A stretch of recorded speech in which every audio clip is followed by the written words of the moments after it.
সান্তোসে ফেরার পর অন্য এক নেইমারকে দেখতে পাচ্ছে ফুটবল বিশ্ব। ঘরের ছেলে ঘরে ফিরেছে, সেই সাথে যেন ফিরে পেয়েছেন তার আসল রূপ। গোল করছেন, গোল করাচ্ছেন, সেই সাথে ম্যান অফ দ্য ম্যাচ যেন তার জন্য অবধারিত রেখে দিচ্ছেন কর্তৃপক্ষ। ইনজুরি মুক্ত নেইমার যে কতটা ভয়ঙ্কর তা তো জানে ফুটবল বিশ্ব। এইবার তারই প্রমাণ দিচ্ছেন যেন নেইমার।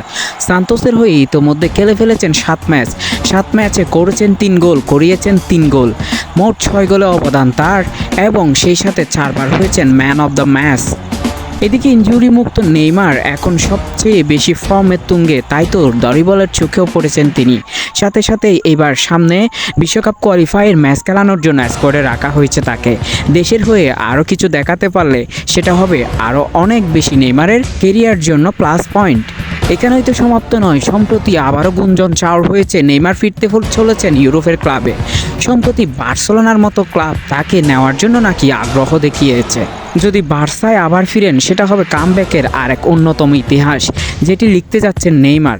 যে ফর্ম তিনি দেখাচ্ছেন তা যদি চলমান থাকে, যে কোনো ক্লাব আবারও নেইমারের জন্য যে হাহাকার করবে সেটাই এখন দেখার বিষয়।